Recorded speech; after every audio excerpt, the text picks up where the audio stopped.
आचार्य प्रशांत जी की किताब का एक बहुत ही विचारोत्तेजक अध्याय है, जिसका शीर्षक है ये यंग हैं, कूल हैं और अंधविश्वासी हैं। ये टाइटल ही अपने आप में बहुत कुछ कह देता है ना? सिर्फ एक किताब का सारांश देना नहीं है, बल्कि उस मनोवैज्ञानिक ढांचे को समझना है जो आधुनिक इंसान को ये भ्रम देता है कि वो अंधविश्वास से मुक्त हो चुका है।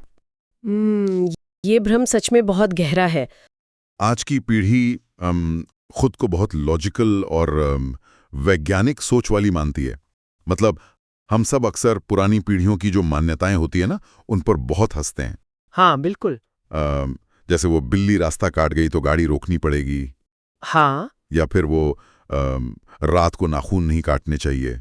ये सब सुनकर मतलब ऐसा लगता है जैसे इंसानियत ने अज्ञानता की बेड़ियों को ना पूरी तरह से तोड़ दिया है। एकदम सही बात है। ऐसा लगता है कि हम बहुत आगे आ गए हैं। लेकिन फिर एक बहुत ही दिलचस्प चीज होती है। वही जो खुद को लॉजिकल कहने वाला इंसान है ना, जब वो कॉलेज की किसी फ्रेशर्स पार्टी में जाता है तो वो कान फाड़ देने वाले शोर के बीच खड़ा होता है। बिल्कुल, वो असहनीय शोर के बीच खड़ा होकर उसे एंजॉय करने का नाटक करता है, और वो भी महज इसलिए क्योंकि समाज ने उसे कूल कह दिया है। हाँ, और ऐसे में ना एक बहुत ही बुनियादी सवाल उठता है, क्या इंसान सच में आज़ाद और आधुनिक हुआ है? या उसने सिर्फ अपने पुराने अंधविश्वासों का रूप बदल लिया है। मतलब मैं कहूंगी कि इंसान अक्सर अपनी बाहरी वेशभूषा या अपनी तकनीक को ही अपनी आधुनिकता का पैमाना मान लेता है। हाँ, जैसे अगर हाथ में ग्लिटर स्मार्टफोन है। बिल्कुल, हाथ में स्मार्टफोन है और इंसान किसी बड़ी मल्टीनेशनल कंपनी में काम कर रहा है, तो वो खुद ब खुद ये मान बैठता है कि उसकी सोच भी पूरी तरह से वैज्ञानिक हो चुकी है। लेकिन स्रोत तो एक बहुत ही अलग और कठोर आईना दिखाता है ना।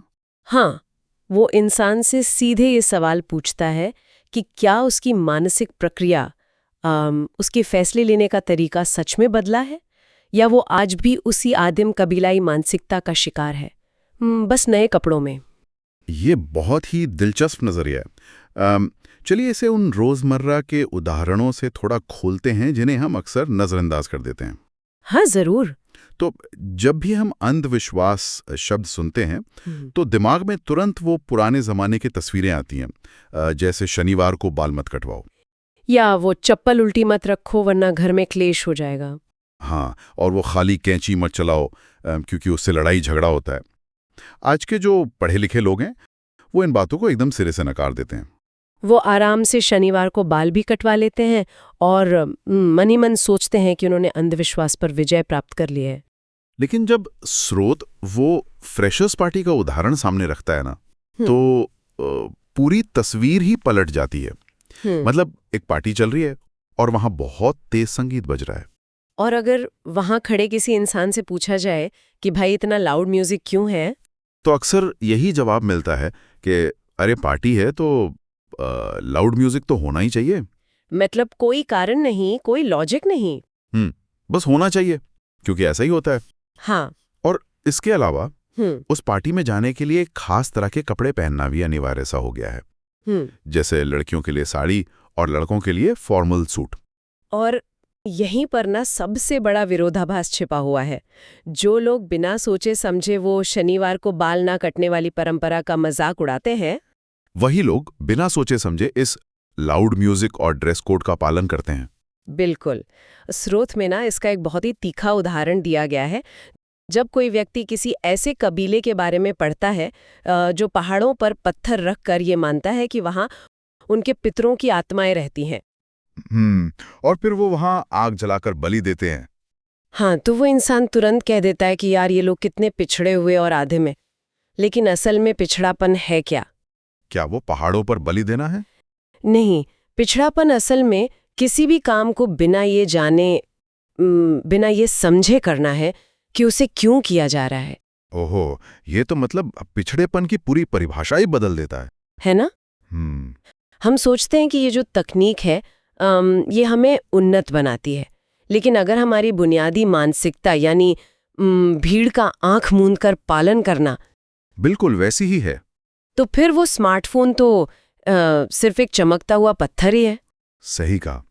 तो क्या इसका मतलब ये निकाला जाए कि अंधविश्वास कभी खत्म ही नहीं हुआ, बल्कि इंसान ने सिर्फ उसका एक सॉफ्टवेयर अपडेट कर लिया है। ये सॉफ्टवेयर अपडेट वाला नजरिया तो आपने बिल्कुल सटीक पकड़ा है। मतलब ऑपरेटिंग सिस्टम वही पुराना और कठोर है, बस हर नई पीढ़ी उसमें कुछ नए नियम और नए ट्रेंड्स इंस्टॉल कर लेती है ताकि वो खुद को पिछली पीढ़ी से बेहतर महसूस कर सके। ट्रेंड या कूल का नाम दे देती है। जिस समय जो चलन हावी होता है ना समाज को, वही परम सत्य लगने लगता है। हाँ, ये तो है। स्रोत में साइड बर्न्स यानी वो कलम और बेल बॉटम पैंट का बहुत ही सजीव उदाहरण है। कुछ दशक पहले अगर किसी ने लंबे साइड बर्न नहीं रखे थे तो उसे समाज में पिछड़ा माना जाता था।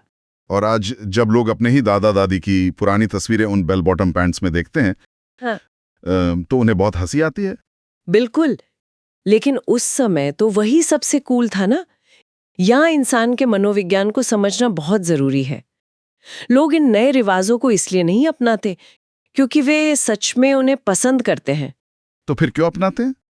वे उन्हें इसलिए अपनाते हैं क्योंकि उन्हें समूह से बाहर निकाल दिए जाने का एक डर होता है। ये फियर ऑफ मिसिंग आउट या फोमो जिसे कहते हैं। हाँ, फोमो तो आज की जनरेशन का बहुत बड़ा सच है। और एक कबीले का हिस्सा बने रहने की जो मनोवैज्ञानिक जरूरत है ना, वो आज के इंसान को भी उतना ही अंधविश्वासी बनाती है जितना 1000 साल पहले के इंसान को। लेकिन हाँ ना, मेरे मन में एक तार्किक सवाल उठता है। पूछिए। अगर कोई व्यक्ति समाज में घुलने मिलने के लिए सिर्फ एक फॉर्मल सूट पहन रहा है या अपनी सालगिरह पर महज एक रिवाज के तौर पर बाहर डिनर करने जा रहा है, तो क्या ये सच में इतना बुरा है? ये सवाल तो आता ही है दिमाग में। मतलब पुराने अंधविश्वासों से तो लोगों का शारीरिक और आर्थिक नुकसान होता था। अगर ये सिर्फ एक नया और हानि रहित सा सॉफ्टवेयर अपडेट है, तो फिर इससे इतना खतरा क्यों है? मैं बताती हूँ। ये एक बहुत ही वाजिब सवाल है कि आखिर नुकसान क्या है, और इसका जवाब देने के लिए स्रोत एक बहुत ही गहरा सिद्धांत पेश करता है, मेज पर रखे छुरे और छाती में घुसे छुरे का सिद्धांत। मेज पर रखा छुरा और छाती में घुसा छुरा। हाँ, कल्पना कीजिए कि 2 छुरे हैं। एक छुरा वो है जो मेज पर दूर रखा हुआ है और दूसरा वो है जो सीधे किसी इंसान की छाती में घुसा हुआ है। इनमें से ज्यादा खतरनाक कौन सा है? जाहिर सी बात है, जो छाती में घुसा हुआ है वही जानलेवा है। मेज पर रखा छुरा तो मतलब सिर्फ एक निर्जीव वस्तु है जब तक कोई उसे उठाए ना। बिल्कुल। तो जो मेज पर रखा छुरा है ना, वो उन अंधविश्वासों का प्रतीक है जो बाहर तैर रहे हैं, जैसे वो भूत प्रेत का डर या चुड़ैल की कहानियां। हाँ, ये सुनने में डरावने लग सकते हैं, लेकिन ये रोजमर्रा की जिंदगी के हर छोटे बड़े फैसले को सीधे तौर पर नहीं चलाते। लेकिन वो छाती में घुसा हुआ छुरा, वो अंधविश्वास है जिसे इंसान हर पल जी रहा है। और वो अंधविश्वास क्या है? वो सबसे खतरनाक अंधविश्वास है आत्म अज्ञान। यानी ये न जानना कि मैं असल में कौन हूं। ओह, मतलब खुद की पहचान ही ना होना। हाँ, जब किसी इमारत की नींव ही गलत धारणाओं पर टिकी हो तो वो पूरी इमारत एक खतरा बन जाती है। इंसान खुद को एक ऐसी पहचान मान लेता है जो समाज ने उसे थमाई है, और फिर उसी झूठी पहचान के आधार पर वो जीवन के सबसे बड़े फैसले लेता है। बिल्कुल, कि पढ़ाई क्या करनी है, करियर कौन सा चुनना है, जीवन साथी कैसा होना चाहिए। ये महज कपड़े पहनने या डिनर पर जाने तक सीमित नहीं रहता। ये इंसान की पूरी जिंदगी को एक मशीन की तरह प्रोग्राम कर देता है। एकदम सही। ये सच में ना रोंगटे खड़े करने वाली बात है। मतलब लोग काले जादू या भूत प्रेत जैसी बातों पर खूब ठाके लगाते हैं, बिल्कुल, लेकिन जब बात जिंदगी के सबसे अहम फैसलों की आती है तो वे बिना कोई सवाल किए समाज की लिखी हुई स्क्रिप्ट को अपनी नियति मान लेते हैं। हाँ, स्रोत में वो फिल्म मासूम का जो उदाहरण दिया गया है, वो इस बात को बहुत गहराई से पकड़ता है। उस फिल्म में नसीरुद्दीन शाह का दोस्त उनसे एक डायलॉग कहता है, आनंद, यू मस्ट हैव अ सन या। हाँ, और इस डायलॉग को अगर ध्यान से देखा जाए ना तो ये कोई सामान्य बातचीत नहीं है। मतलब ये ऐसा पेश किया जाता है जैसे बेटा होना इस पूरी सृष्टि का कोई अटल प्राकृतिक नियम हो। बिल्कुल, ये समाज की उस गहरी प्रोग्रामिंग को दर्शाता है जहां बेटा होना इतना जरूरी मान लिया गया है, जैसे इसके बिना इंसान का जीवन ही अधूरा है। एकदम सही कहा आपने। और ये सिर्फ एक फिल्म तक सीमित नहीं है। आज के आधुनिक समाज में भी ऐसी अनगिनत स्क्रिप्ट्स पहले से लिखी हुई हैं। जैसे कौन सी? जैसे अगर कोई स्टूडेंट गणित में अच्छा है तो उसे इंजीनियरिंग ही करनी चाहिए, या फिर अगर दो लोग 4 साल से डेटिंग कर रहे हैं तो अब उन्हें सेटल डाउन यानी शादी कर ही लेनी चाहिए। हाँ, इन बातों पर ना कोई तार्किक बहस नहीं होती, बस एक अदृश्य दबाव होता है कि यही तो होता आया है। और लोग इसे बड़ी आसानी से मान भी लेते हैं। और जब लोग इन नियमों का बचाव करते हैं ना, तो वे अक्सर प्रकृति का सहारा लेते हैं। वे कहते हैं कि यही तो प्राकृतिक है, ऐसा ही तो होना चाहिए। हाँ, ये तो बहुत आम तर्क है। लेकिन यहाँ इंसान और प्रकृति के बीच के अंतर को समझना जरूरी है। प्रकृति के नियम मुख्य रूप से जानवरों पर लागू होते हैं। मतलब जानवरों की अपनी कोई आजाद सोच नहीं होती? बिल्कुल, जानवरों के पास वो चेतना या सोचने समझने की वो स्वतंत्रता नहीं होती जो इंसानों के पास है। एक जानवर भूख, भय और प्रजनन की अपनी सहज प्रवृत्तियों से बंधा होता है। लेकिन इंसान सिर्फ प्राकृतिक नहीं है, उसके पास चेतना की एक चिंगारी है। समस्या ये है कि आज का इंसान न तो अपनी उस चेतना का इस्तेमाल करके आध्यात्मिक बन पाया है और न ही वो पूरी तरह से प्राकृतिक रह गया है। तो फिर वो क्या बन गया है? वो सिर्फ और सिर्फ सामाजिक बनकर रह गया है। स्रोत बहुत स्पष्ट रूप से कहता है कि जो व्यक्ति सोचता नहीं है, जो सिर्फ समाज की आज्ञाओं का बिना सोचे समझे पालन करता है, वो इंसान नहीं बल्कि एक मशीन है। ये मशीन वाला विचार ना बहुत भारी है। मतलब अगर इंसान को अपने सारे फैसले उसी तरह लेने हैं जैसे समाज ने तय किए हैं, तो फिर इस विकसित मस्तिष्क का क्या काम? एकदम सही सवाल है। हम वापस फ्रेशर्स पार्टी वाले उस लड़के के उदाहरण पर लौटते हैं। जो लड़का ये पूछने की हिम्मत नहीं कर सकता कि वो अपनी पसंद के कपड़े पहनकर क्यों नहीं आ सकता, या वो इस शोरगुल को क्यों बर्दाश्त कर रहा है। क्या उससे ये उम्मीद की जा सकती है कि वो अपने करियर या अपनी जिंदगी के मूल्यों को लेकर कोई स्वतंत्र फैसला लेगा? बिल्कुल नहीं। वो तो हर उस जगह झुक जाएगा जहां समाज उससे झुकने को कहेगा। और यही वो कड़ी है जो छोटे छोटे रिवाजों को एक भयानक आत्म अज्ञान से जोड़ती है। आदतें ना धीरे धीरे चरित्र बन जाती हैं। हाँ, ये तो है। अगर किसी इंसान की आदत हर जगह बिना सोचे भीड़ का हिस्सा बनने की हो गई है, तो वो कभी भी सत्य का सामना नहीं कर पाएगा। लेकिन यहां पहुंचकर ना एक बहुत ही उलझाने वाला विरोधाभास सामने आता है। स्रोत ये कह रहा है कि इंसान को अपनी सोच का, अपनी बुद्धि का इस्तेमाल करना चाहिए और समाज की अंधी नकल नहीं करनी चाहिए। लेकिन आधुनिक दौर में तो अक्सर सोचने को ही एक बीमारी मान लिया गया है। हाँ, ये बहुत प्रचलित धारणा है आजकल। मतलब जगह जगह ये ज्ञान बांटा जाता है कि ज्यादा मत सोचो, ओवर थिंकिंग से तनाव होता है, या फिर कई आध्यात्मिक गुरु कहते हैं कि सत्य तो बुद्धि से परे है, इसलिए सोचना बंद कर दो। तो क्या हमारी अपनी सोच यानी हमारे विचार हमें सही रास्ता दिखा सकते हैं, या वे सिर्फ एक नया जाल हैं? मैं कहूंगी कि ये इस पूरी चर्चा का सबसे नाजुक और महत्वपूर्ण पड़ाव है। इस उलझन को सुलझाने के लिए ना स्रोत जीवन को चेतना के 3 अलग-अलग स्तरों में बांटकर समझाता है। हाँ, वो 3 स्तर कौन से हैं? अविचार, विचार और निर्विचार।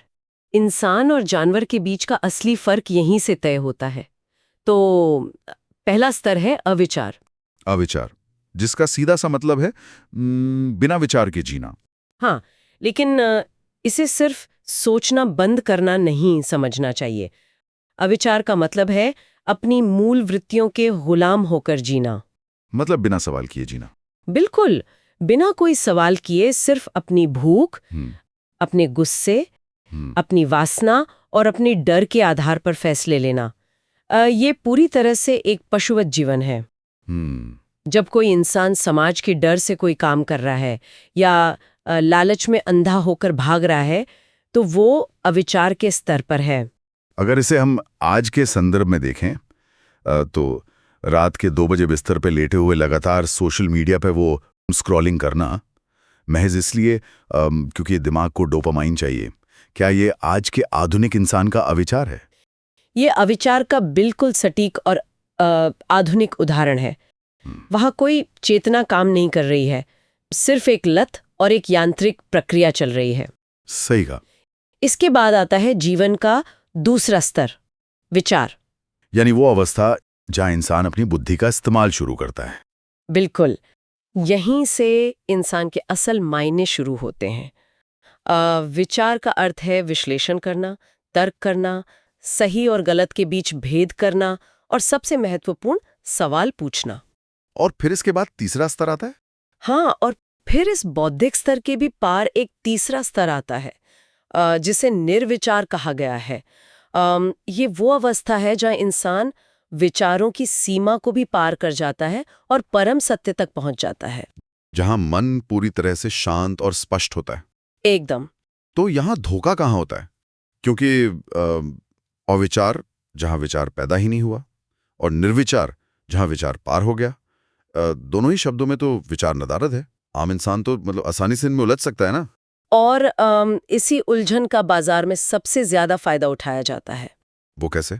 स्रोत बड़ी सख्ती से उन ढोंगी गुरुओं और व्यवस्थाओं पर प्रहार करता है जो समाज में नया अंधविश्वास फैला रहे हैं। वो अक्सर इंसान की इस बेबसी का फायदा उठाते हैं। अच्छा।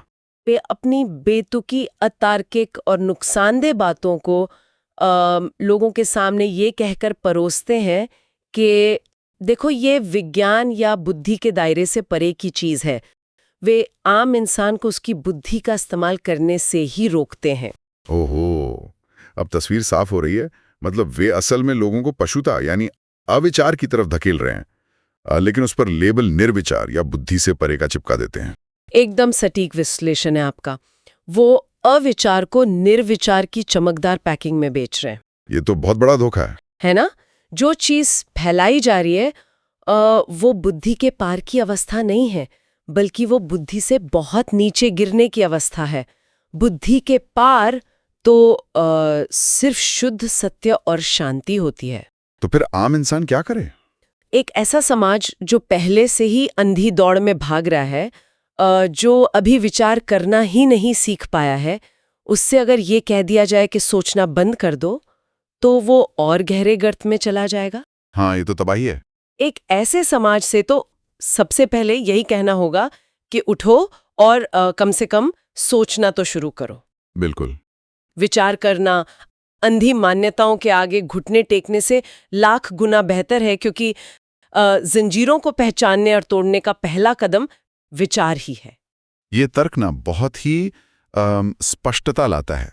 मतलब जब तक कोई व्यक्ति अपने दिमाग का इस्तेमाल करके ये नहीं सोचेगा कि वो बेड़ियों में जकला है, हाँ, तब तक वो आजादी के पार कैसे जा सकता है?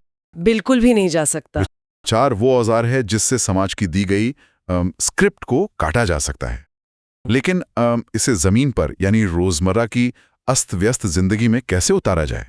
ये एक बहुत ही व्यावहारिक सवाल है। आज के दौर में जब एक आम इंसान सुबह उठता है, हाँ, तो उसके दिमाग पर हजारों विचार हमला कर देते हैं। न्यूज से, ऑफिस से, परिवार से। उस शोर शराबे में किसी व्यक्ति को कैसे पता चलेगा कि उसके अंदर उठने वाला विचार सच में उसका अपना है या बाहर से थोपा गया है? इस भारी मानसिक शोर को शांत करने के लिए ना, स्रोत एक बहुत ही व्यावहारिक समाधान देता है, विचार का अवलोकन। विचार का अवलोकन। इसका मतलब क्या अपने ही विचारों को एक तीसरे व्यक्ति की तरह दूर से देखना है? ये पहचानना कि किसी विचार का उद्गम स्थान क्या है। एकदम सही पकड़े आप। जब भी मन में कोई गहरी इच्छा या बड़ा फैसला उभरे, तो रुककर ये देखना जरूरी है कि ये आ कहां से रहा है। क्या ये सच में भीतर की कोई गहरी पुकार है, या फिर ये समाज, किसी फिल्म, किसी इन्फ्लुएंसर या रिश्तेदारों द्वारा दिमाग में प्लांट किया गया कोई बीज है? ये तो बहुत गहरी बात है। स्रोत में ना इसे समझाने के लिए बचपन का एक बहुत ही दिलचस्प उदाहरण दिया गया है। मान लीजिए एक 3 साल का बच्चा है, वो गली में किसी घोड़े वाले को देखता है और बहुत उत्साह में कहता है कि मैं बड़ा होकर घोड़े वाला बनूंगा। हाँ, बचपन की मासूमियत तो ऐसी ही होती है। किसी को उड़ता हुआ हवाई जहाज देख के पायलट बनना होता है, तो किसी को डॉक्टर की स्टेथोस्कोप देखकर डॉक्टर। सही बात है। वो उस बच्चे की उस वक्त की समझ थी, लेकिन क्या उस इंसान को 20 या 25 साल बाद भी सिर्फ इसलिए घोड़े वाला ही बने रहना चाहिए क्योंकि बचपन में उसने वो फैसला लिया था? बिल्कुल नहीं। वो तो बेवकूफ़ी होगी। बचपन का वो विचार, वो फैसला उस अपरिपक्व अवस्था के लिए था, आज के एक वयस्क और समझदार इंसान के लिए नहीं। इसका सार ये है कि जिंदगी का कोई भी फैसला, चाहे वो किसी भी उम्र में लिया गया हो, पत्थर की लकीर नहीं होना चाहिए। ये उदाहरण ना इस बात को बहुत गहराई से समझाता है कि हमें अपनी जिंदगी को किसी एक विचार या एक फैसले पर जमने नहीं देना चाहिए। बिल्कुल जमने नहीं देना चाहिए। इसी बात को आगे बढ़ाते हुए स्रोत में सरकारी नौकरी का जो उदाहरण आता है, वो तो भारतीय समाज की मानसिकता पर एक बहुत बड़ा तमाचा है। भारत में अक्सर एक स्थायी या सरकारी नौकरी को जीवन का अंतिम लक्ष्य मान लिया जाता है और उसे एक खास शब्द दिया जाता है, चिरंजीवी। चिरंजीवी यानी जो अमर हो, जिसका कभी अंत ना हो। हाँ, समाज का ये मानना होता है कि इंसान चाहे अंदर से घुट-घुट कर मर जाए, उसकी रचनात्मकता खत्म हो जाए, लेकिन वो नौकरी चलती रहनी चाहिए। उसे मतलब सुरक्षा का सबसे बड़ा पैमाना माना जाता है। हाँ, क्योंकि उसमें कोई बदलाव नहीं होता, कोई जोखिम नहीं होता। और ठीक यहीं पर इंसान सुरक्षा के नाम पर ठहराव या सड़ांध को गले लगा लेता है। जिंदगी कोई चिरंजीवी बंधन या कोई रुकी हुई झील नहीं होनी चाहिए।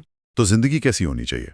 सत्य के अलावा इस दुनिया में और कुछ भी स्थायी नहीं। सब कुछ निरंतर बदल रहा है। जिंदगी को बहते पानी की तरह होना चाहिए। बहते पानी की तरह? हाँ, उसे किसी भी पुरानी सोच, किसी भी बीते हुए फैसले या समाज के दिए गए किसी भी आरामदेह सांचे में जमने नहीं देना चाहिए। जहां भी इस बात की गुंजाइश हो कि कुछ बेहतर किया जा सकता है, चेतना का विस्तार किया जा सकता है, वहां तुरंत बदलाव होना चाहिए। यही असली आधुनिकता है। तो इस पूरी उलझन भरे परिदृश्य से बाहर निकलने का व्यवहारिक रास्ता क्या है? जब कोई इंसान अपनी सामान्य जिंदगी के चौराहे पर खड़ा हो, मान लीजिए स्रोत में दी गई उस लड़की की तरह जो एक प्राइवेट स्कूल में टीचर है और दुविधा में है कि उसे उसी कम वेतन वाली सुरक्षित नौकरी में टिके रहना चाहिए या अपनी सीमाओं को तोड़कर आगे बढ़ना चाहिए, तो उसे खुद से कौन से सवाल पूछने चाहिए? उससे समाज से नहीं, बल्कि अपनी खुद की चेतना से कुछ बहुत ही बुनियादी और निर्मम सवाल पूछने चाहिए। जैसे कि कोई भी काम करते वक्त, चाहे वो करियर का चुनाव हो या रिश्तों का, ये परखना चाहिए कि क्या इस राह पर चलने से मेरे भीतर कुछ वास्तविक सुधार हो रहा है? क्या इस फैसले से मेरे अंदर छुपे हुए डर कम हो रहे हैं, या मैं डर के कारण ही ये फैसला ले रहा हूँ? क्या इस कदम से मेरी सोच का दायरा और मेरा नजरिया पहले से ज्यादा व्यापक हो रहा है? और अगर जवाब हाँ हो तो? अगर किसी फैसले से डर कम हो रहा है और सोच का विस्तार हो रहा है, तो वो दिशा सही है। जिंदगी को सुरक्षित सांचों में जमने देना ही सबसे बड़ा अंधविश्वास है। उसे हमेशा एक ताज़ा नदी की तरह बहने देना चाहिए। आज की इस पूरी चर्चा को अगर हम समेटें, तो जो तस्वीर उभर कर आती है वो हमारे पारंपरिक नजरिए को पूरी तरह से पलट कर रख देती है। बिल्कुल पलट देती है। असली मॉडर्न या आधुनिक होना कोई सिर्फ बाहरी बात नहीं है। जो लेटेस्ट फैशन के कपड़े पहनता है, महंगे गैजेट्स इस्तेमाल करता है, या जो पुरानी पीढ़ियों के अंधविश्वासों को छोड़कर कुछ नए कूल दिखने वाले रिवाजों को बिना सोचे समझे अपना लेता है, वो आधुनिक नहीं है। वो तो सिर्फ एक नई तरह की मशीन है। सही मायने में आधुनिक इंसान वो है जो डराने वाले विश्वास और सामाजिक दबाव की बैसाखियों पर नहीं, बल्कि अपनी खुद की विचार क्षमता की ताकत पर चलता है।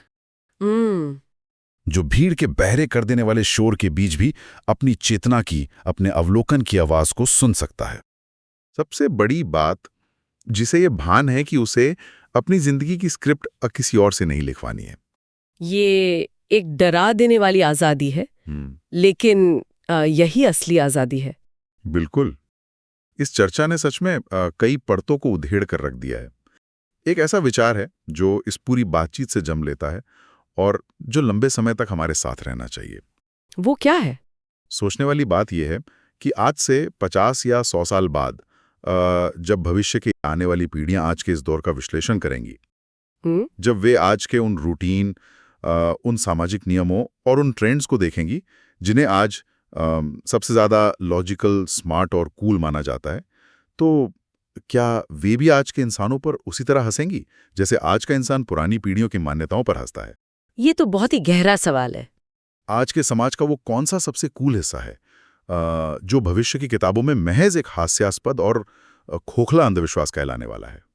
अगली बार जब भी कोई व्यक्ति कुछ ऐसा कर रहा हो जिसे समाज ने ट्रेंडिंग या ज़रूरी करार दिया है, तो उसे एक पल के लिए ठहरना चाहिए और ये सवाल अपनी चेतना से ज़रूर पूछना चाहिए। क्योंकि जब बात इंसानी मान्यताओं और समाज के बनाए ढांचों की आती है ना, तो सब कुछ धुंधला होता है और इस धुंध को कोई बाहरी तकनीक नहीं, बल्कि सिर्फ इंसान का अपना सच्चा और स्वतंत्र विचार ही साफ कर सकता है।